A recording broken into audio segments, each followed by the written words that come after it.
All these years taught you nothing? Men achieve greatness when they have freedom.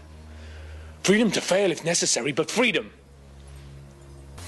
I want a noble future for the human race. Is this so wrong? No! But it will not be achieved with potions and drugs, or men obeying your every command, even to the death.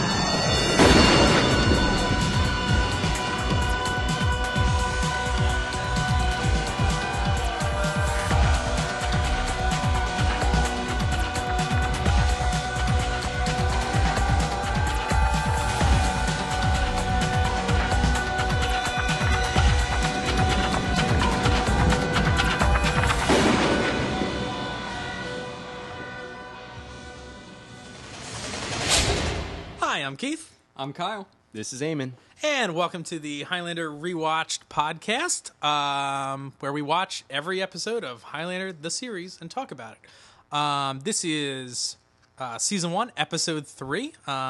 Depending on where you're watching it, Hulu, iTunes, DVD, it could be a different episode. This is the episode titled The Road Not Taken. First aired October 17th, 1992. This was written by Thomas J. Wright. I think he wrote one of the other episodes we watched, right? The first one? Or directed by Thomas J. Wright. He's the guy who directed the pilot and also directed No Holds Barred. Dipping his toe back in that Highlander pool. Yeah. And it was written by Terry Nelson. This is his first episode of Highlander he wrote, although he writes a couple more, I believe. He wrote a lot of Walker, Texas Ranger episodes, as well as Swamp Thing, which was a fairly short-lived TV show. But oh, wow. I remember watching that all the time. Yeah, that's that was really fun. Cool. And so this episode guest stars Soon-Tek Oh as Kiem Sun. He was in Beverly Hills Ninja. He was also hip in the James Bond classic Man with the Golden Gun. So he is like kind of the Felix Leiter in that movie. So he...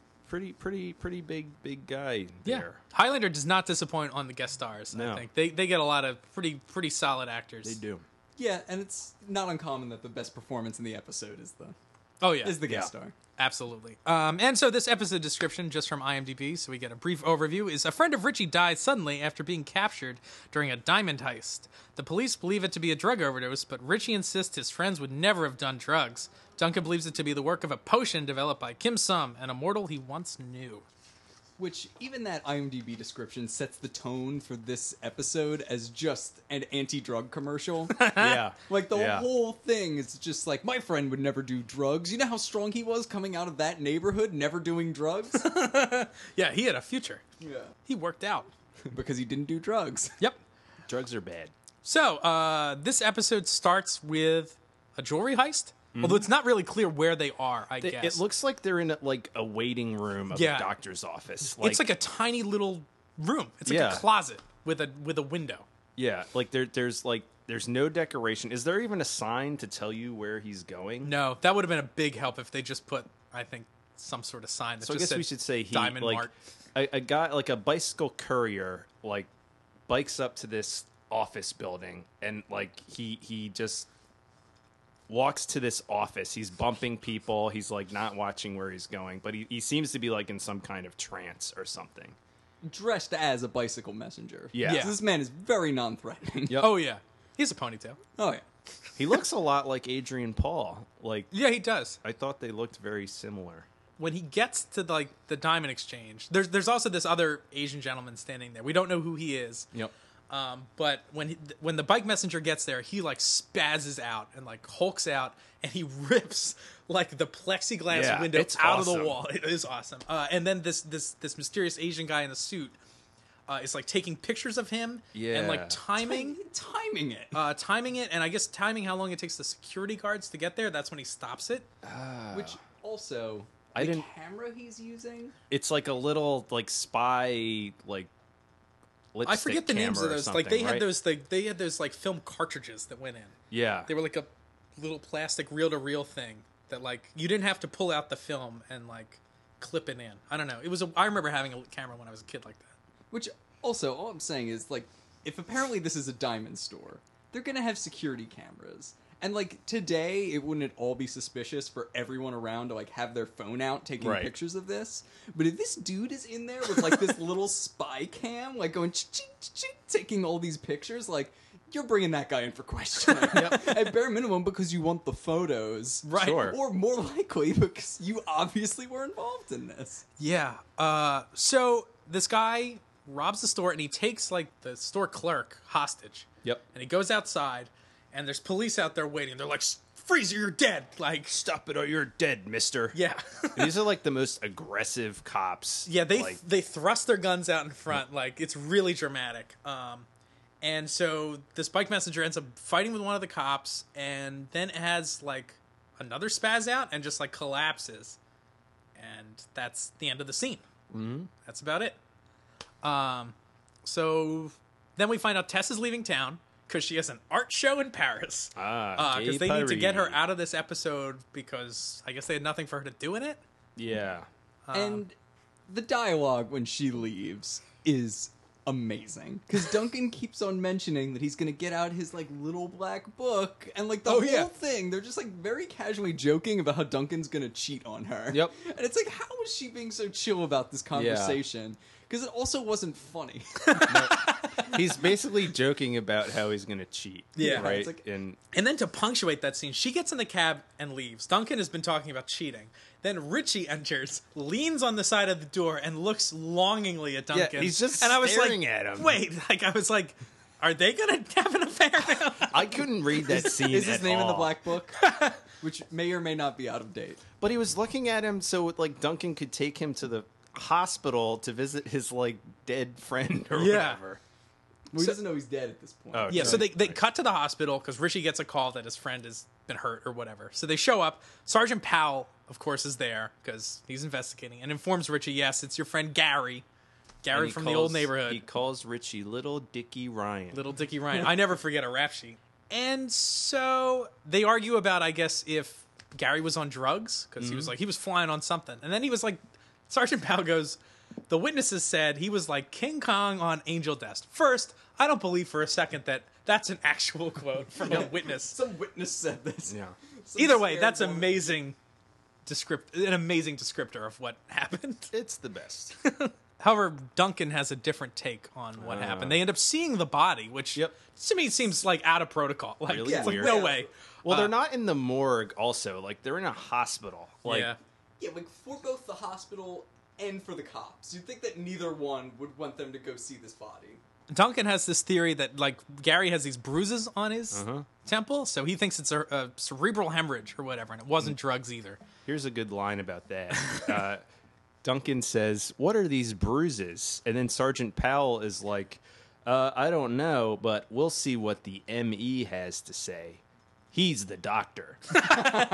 Just in case you don't know, that ME stands for medical examiner. I'm guessing. I guess was he implying that, like, I don't care what you say, Duncan. Like, I'm waiting for what the doctor has to say. I guess. I think that's how I read that line. Like, Yeah, we'll see what which- he has to say. Like, he's the qualified one. He's Yeah. the doctor. Which is a perfectly sane thing to say to this like, Oh, yeah. Scottish man who's like inexplicably in another one of your cases.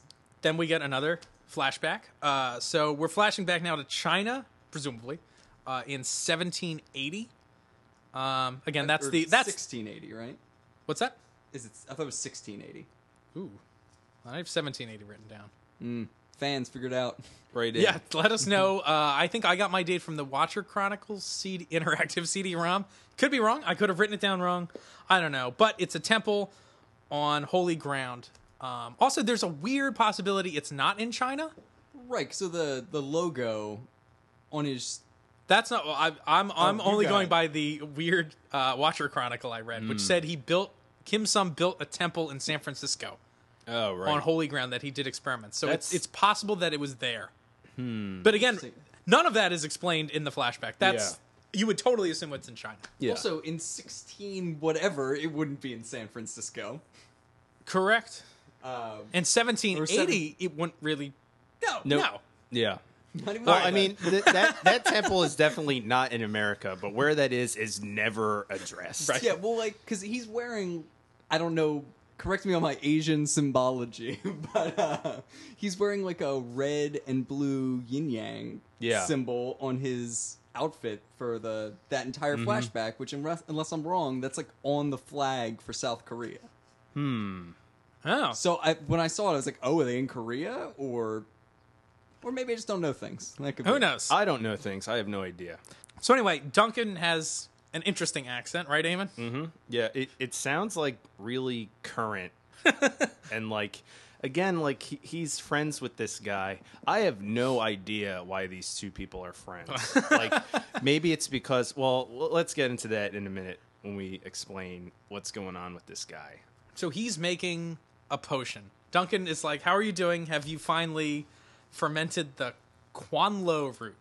I looked that up in many different spellings.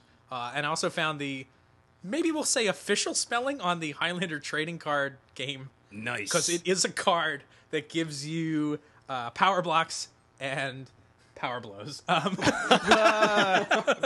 which means Power blows. well, tune back in later when we figure out what the hell that means. Exactly. Yeah, when we play this card game on air later, Yes. we'll figure out that card a little more. We need to learn.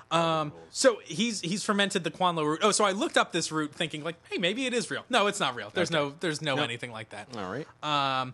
And it turns out it gives Kiem Sun has a sparring match with two of his followers, and they just start beating the ever loving shit out of each other. They're just like, wailing pummeling on each other like. And Duncan is immediately disgusted. Oh yeah. So it turns out this potion makes them feel no fear or pain, and they're completely obedient, and they'll just beat the shit out of each other until one of them dies. Yeah. So Duncan puts a stop to it, and he's like, this is madness. Like, men need to be free. You can't control them. And Kiem Sun, I guess, has good intentions, right, Kyle? Well, it seems like that from the beginning, but maybe not. Because you were saying, how are these guys friends? Well, yeah. Kiem Sun just seems like evil. Like, his plot is like an evil plot to rob people of their free will. Yeah, and, it's like the dictator thing we were talking about before, Right. like with who wins the game. It's like, yeah, okay, you could help someone with a mind control potion, but that's Sure. not really a good guy thing to do. Yeah. And like that's where I don't get, because like Duncan is appalled. He's absolutely disgusted by this potion. And yet later they're still buddies and like smiling and getting along. Like they do seem to genuinely like each other despite these like evil maniacal like machinations to enslave humanity with this like weird potion. Yeah, and it's obvious even in the flashback we get, that there's already tension between them because of it. Yeah. Like, this is not a new problem that he is just discovering. But it's like I'm friends with you Keith, but you smoke cigarettes and that kind of gets on my nerves. Just hypothetically, I don't smoke cigarettes. Yeah. Just like that's something like I my have to friend defend myself for some reason. My friend No, does. I don't. My friend does that, and it's annoying. But we still get along. We're still friends. Like Duncan's friend is trying to enslave humanity, but it's like, oh, but we're still friends. He's not even just trying. Like, he's enslaved a couple people already, yeah. and has murdered them. It's like, he keeps on saying, in the episode, he keeps on saying, I will protect you until you cross the line. It's like, where is your line, man? Because, he's way over it already. Oh, yeah. and this is, and I don't want to get too far into this because this comes up again way later seasons. But Kiem Sun teases at this. So Kiem Sun has been trying to ferment the Quanlo root to make this potion. He learned about it from a former teacher of his that was mortal, and that guy had actually successfully done it. And Kiem Sun is trying to reproduce it, but has been failing at the moment for at least 200 years. I didn't catch that. That's, Yeah. And Kiem Sun makes a comment about Da Vinci or whatever, and he's like, "Oh, can you imagine if they had our immortality, what they could coax out of nature?" This is the first mention of this, and it comes up later in other seasons. That's why I don't want to get too far into it, but that immortals don't have the sort of gifts that man does. He will never be able to ferment this. That because that guy was mortal, he can kind of create special. You know what I mean? That's a gift that man has. Inspiration. Inspiration and art comes from mortality. It doesn't come from immortality. And they deal with that in season 4 more. But I thought it's they plant the seed here. That's pretty cool. Which I think is kind of cool. It's what makes life worth living? All that sort of sort of thing, which is neat. Kiem Sun still vows that he is going to eventually do this. So we cut back to present day, and Duncan arrives back at the antique shop, which is closed. And this is an amazing set of dialogue. He comes into the antique shop to find Richie sulking in a corner. And I guess Duncan's upset because the shop is closed when it's supposed to be open. Is this a holiday I don't know about? Yeah, it's St. Arnold's Day. Patron saint of tough guys. That's absurd. That's the best. Yep. Also, Duncan's looking good. I like this outfit. The blue coat, red shirt. It's really working. Yes. But also, like, in this St. Arnold's Day, who is the tough guy? Like, Richie, like, gives, like, a whole eyebrow movement. Like, Yeah. he's, like, trying to drive a point home. Is he the tough guy? What's going on here? I don't know. Yeah, Or is this joke literally apropos of nothing? I think it might be, because now I'm really confused. Like, ooh, I don't get it. It's like, why is the shop closed? His answer was basically, because I'm a tough guy. Yeah. Also, I just thinking now, this episode aired October 17th, 1992. I say next October 17th, we all celebrate St. Arnold's Day together, and we'll do some sort of tough guy stuff. Amazing. Everyone at home, mark your calendars. Yep, mark them now. We are all going to get swole. Yeah, that so would so be- Richie's all upset, and he wants to find answers because he doesn't believe this drug thing with Gary, and he's like, I'm gonna find out who killed him, and I'm gonna get him. And then Mac is like, I think that might like bad idea, like it might be an immortal that did it. Like I have a suspicion. And Richie's like, I don't care if you axe him or someone else does. I just care that somebody does. So it's like, wait a minute, was Richie gonna go out and murder this other person? I think he's like, I don't care if you axe him. He's like, I was gonna take care of him. Like, I think that's the implication there. It is.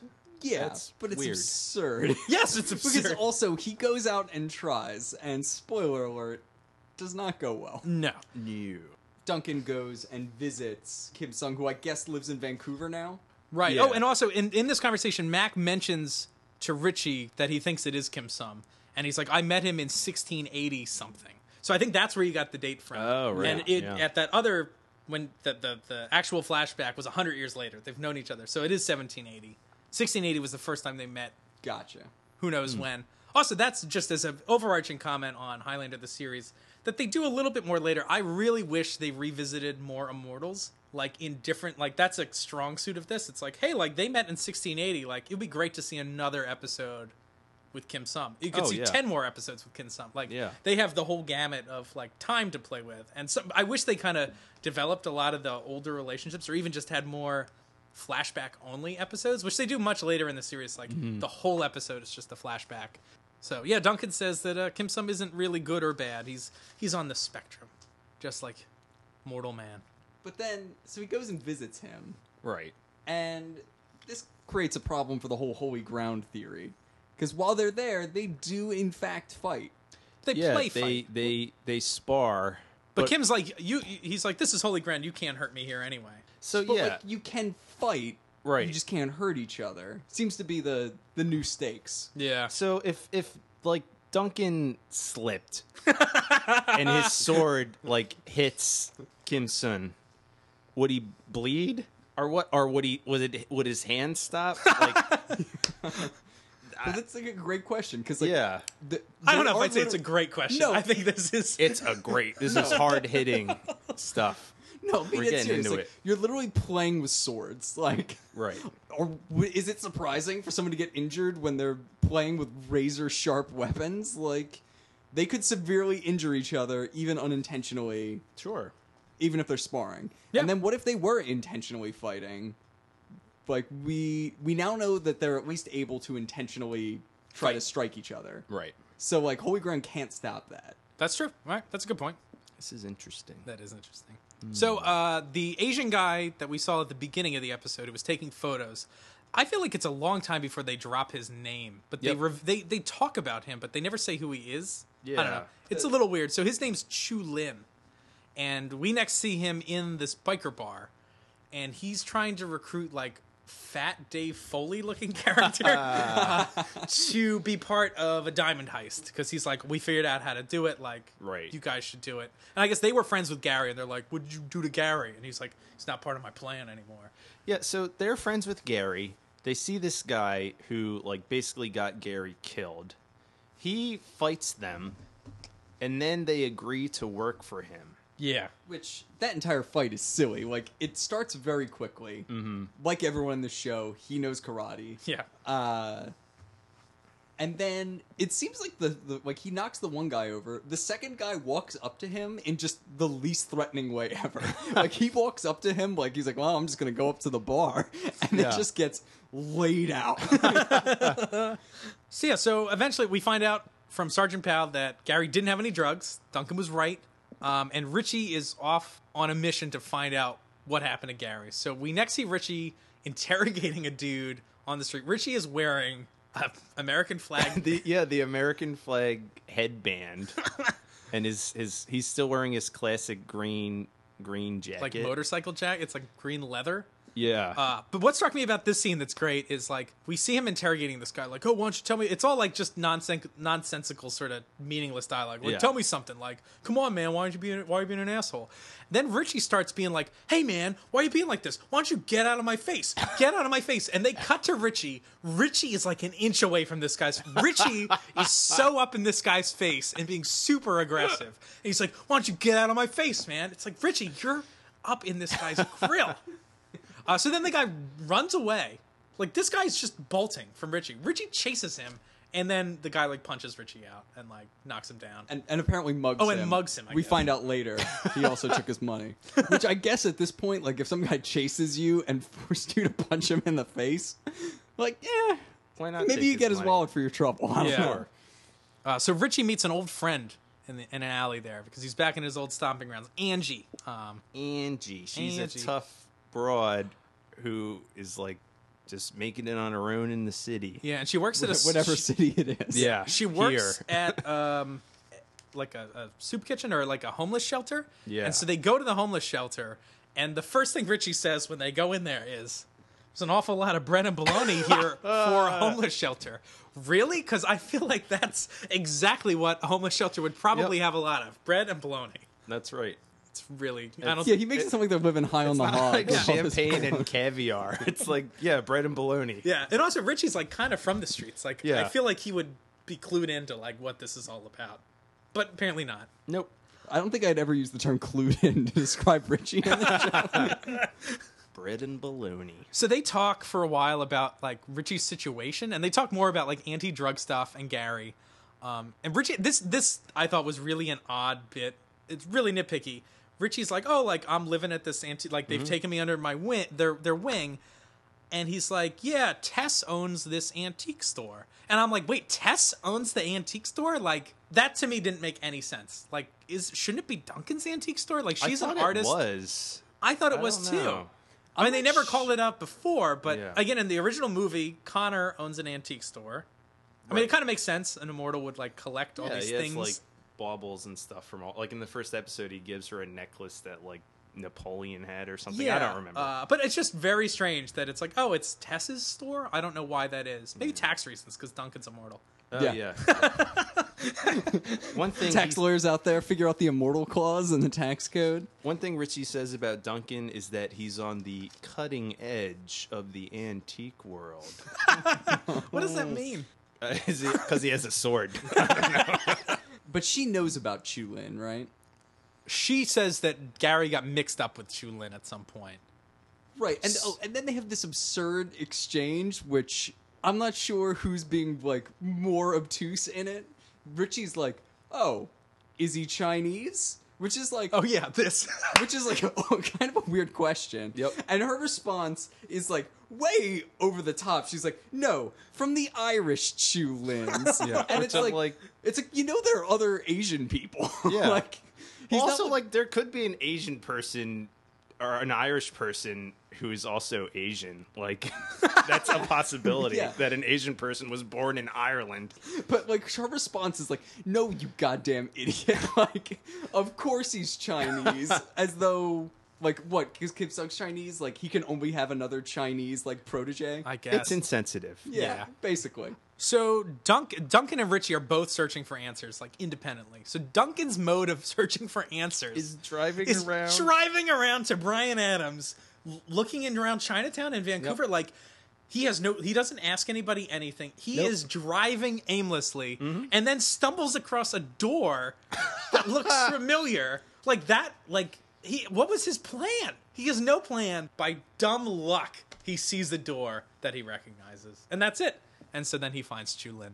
It was another good Excuse me, Kiem Sun. Yeah, it was a good another good searching montage. Like, I hope these are a trend in our last episode. They really had to pad the episode. He didn't get out and point, though. I wanted him to get out and point. He just drove around. He's like Batman on patrol or something. So he meets Kiem Sun, and Kiem Sun tells him what's going on, that Chulin was like an assistant of his that stole the potion. But Kiem Sun is afraid to leave Holy Ground to look for him. Also, the guy who plays Kiem Sun is amazing. He is super theatrical. Like, oh yeah, he spins around at a couple of lines. Yeah, like his, every like, line he delivers, awesome. It's yeah, great. So they get dressed, or I guess Kiem Sun, he's wearing like a robe or something, like some sort of traditional Chinese monk. Oh garb. yeah, he looks cool. Yeah, but then to go out into like off holy ground, he decides he needs to like dress in like street clothes. Yeah. The costume designer in this, he wears blue khakis, a blue button-up shirt, and a blue trench coat. Yeah. It's awful. He puts on his blue suit. Richie finds the biker bar. He goes there with Angie, and he's gonna see if he can find some answers about Chulin. And she's going to stay outside. And he goes, "I'll be back," which I think that's another Arnold callback. Yeah. Well, you gotta honor the man on his day. Yeah, that's right. So Richie goes in, and he can't get any answers from the bartender. But, of course, Angie comes in. And One thing I want to Bribes say him. about versus bribes the guy. this exchange with the bartender, he tries to order a beer, and it's that's right. refused because he's underage. So then he orders coffee in a biker bar, which is absurd. And then the bartender gives him the coffee. So it's like, this is the like friendliest, least friendly bartender on the face of the earth. It's like, you're in here illegally. No, I won't serve you beer. Do you have coffee? Like, he should be out on his ass. He's like, "Oh yeah, here's some coffee. Do you want some cream with that?" So at this point, everybody's kind of found out the same info. Duncan and Kiem Sun know where Chulin is, I guess. I don't know how they find out where he is, but they know. Yeah. And Chulin is on the verge of tricking these bikers who have already dismissed his diamond heist plan as Because he stupid. wants to carry out the safe. He's like, "You're just going to go in and carry the safe out." Yeah. So they're like, "Okay, let's kick rocks." And then he's going to trick them into drinking this tea. Which has been poisoned with the potion. Yeah, just on the grounds that, like, it would be offensive if you didn't. And they're all like, "Oh." Also, when he presents his plan to carry out the safe, Fat Dave Foley character is like, "Hey, you need some more hamburger helper." I wrote that down. What do you like? And he does like the crazy motion, like he puts his finger to his head and goes like, "Cuckoo, you need more hamburger helper." Chulin gives them this tea, and Fat Dave Foley is like, What the hell is this?" And he's like, "Oh, it's an ancient Chinese custom, like partake in tea." And he flips out. He's like, "Tea? I hate tea." It's like, "Didn't you know I hate tea?" And he's like, he loses it. And he's like, "Please just take the tea, because it would be very impolite if you did." And Well, then he says, they're like, "Why don't you have any tea?" And he's like, "Well, as the host, I'm not allowed to have it," or something weird. I'm like, this is very suspicious. Yeah, and they're being very deferential to his, like, made-up tradition. Yeah. Also, as far as fashion goes, in this episode, I think it's this, Duncan is wearing a vest, like, just as far as 90s fashion goes. Chulin, everybody has a button-up, a collared button-up shirt that is all the way buttoned, like, not the top button unbuttoned. That's in Seinfeld, too, not to talk about Seinfeld on the Highlander podcast, but he always wears his shirt buttoned up to the top button, and it just looks like I'm uncomfortable watching it just because I'm like, "Oh, it's so stuffy." And Yeah. I don't know. It's very, I don't know what I don't know if it's like being more casual, I guess, just without the tie. I don't know. That's a hallmark of early 90s fashion. Yeah. It's like the button up and the puffy shirt. So Richie shows up, and it causes like the biker dudes to like scatter, I guess. So then he has like a little face off with Chu-Lin, but he's gonna lose because he doesn't know how to do anything, and he's unarmed. and he has like a stick. He's fighting. Yeah. Chu-Lin has two little swords. Yeah. and Richie is fighting him with like a 2x4. Yep. Yeah. Then luckily, Duncan and Kiem Sun show up. They're like really happy to be there. Like when Duncan and what's his name again? Chu-Lin or Kiem Sun. Kiem His Sun. friend, Yeah, when Duncan and Kiem Sun come in, like they're grinning practically. Like When they're even when they're fighting, so Yeah. Duncan takes on Chu-Lin, who's got two swords, and I guess the idea is like Duncan is such an experienced fighter because he's 400 years old that like this is child's play. to yeah, him. but he's giddy. Oh, he's yeah. like giddy, and then like the other guy's like walking around them, smiling and like smirking. It's very weird. I guess swords have to be more fun when you don't think that the other person can kill you in any way. Yeah. Yeah, I guess so. And But you like could you- seriously maim or murder them. Also, I'm doing bad with these names. Sorry, everyone. Chu-Lin? Chu-Lin. He's not immortal, No, right? but he knows about immortals from Kiem Sun. Okay. Because a non-immortal fighting an immortal, I feel like that's not fair. Like, would Duncan have killed him if it came to that? If like, that's what I'm curious about. It doesn't seem fair. What do you guys think about that? Immortal versus mortal in a duel. Well, I don't think Duncan would have killed him because that's just not how he rolls. Right. Like, he's not gonna kill this guy. I wonder if there are rules pertaining to that in the future. Probably aren't. I don't but- think so. I don't think so. Also, Because I think that's one of the cruxes of the series is like, how do immortals treat mankind? Like, who thinks they're above them and who thinks they're equal or Right. whatever? Like, who shows them respect and all that sort of stuff. I don't know. But Kiem Sun is not as magnanimous about the whole thing. No, so Kiem Sun ends up coming in and killing Chu-Lin because Duncan wants him to confess, but he gets killed. So anyway, then Duncan and Kiem Oh, yeah, Sun he have a wants to fight. exonerate Gary. Yeah. right? Yeah. And Kiem Sun, the foxy soldier that he is, was like teasing earlier during their sparring match, like seeming like he was all out of shape and couldn't fight well. Turns out he's still got some moves. But it also turns out Duncan was faking too, and Duncan's been fighting left-handed the whole time, and he's right-handed. So they both put a little switcheroo in They're each doing other. a little Princess Bride. Yeah, they just saw the writers just saw that movie and Yeah. they're like, yeah, let's do it. Yep. And also at this point, we kind of find out that why Kiem Sun has still been wanting to perfect the potion. Oh, It's 'cause not to help mankind anymore. He's afraid. Yeah. Which I thought this was cool. Yeah. Like, this this is a good. Yeah. I thought this was a really interesting because it's like, how are all these different people trying to play the game? Because some people are trying to hide from it, like Duncan's trying to hide from it. Like Connor is like actively hunting evil immortals. Right. Duncan's just trying to live his life and just goes out and fights whenever it comes up. But like he's got this whole mortal scheme where like he will hopefully survive the gathering by perfecting this potion. But then Duncan tells him that this like won't work at the gathering. Mm-hmm. How does he know that? And like, why won't it work?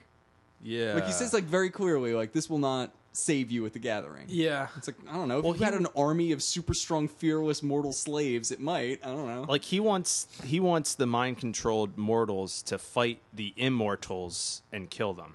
So Or he doesn't weaken them have to, enough that right? he can then Come step in. Can a mortal chop off an immortal's head? We'll be talking about that maybe. More Oh, well, later, yeah, maybe we'll talk about that later. Ah, okay. So when Kiem Sun shows that he's like not defenseless, Duncan's like, didn't think you were that defenseless. Kiem Sun yells, "So sue me!" As he's flipping over. he does cartwheels and then swan dives over like a pile of tires. So sue me. That was very funny. I wrote that down. I actually thought the action in this episode was pretty entertaining. The last fight's pretty cool. Yeah, the fight's Yeah, cool. like- Yeah, and yeah, the fight with Duncan, is good. Like when he fights Chu-Lin. Chu-Lin, that's a good fight. So it ends up Duncan decides not to kill Kiem Sun, but let him go. But he warns him he's like crossed the line, and next time he sees him, he's gonna like it's over. Yeah, We're not friends anymore. And then the episode ends, I guess, with Richie and Angie. Well, this is Oh, amazing. God. This sequence.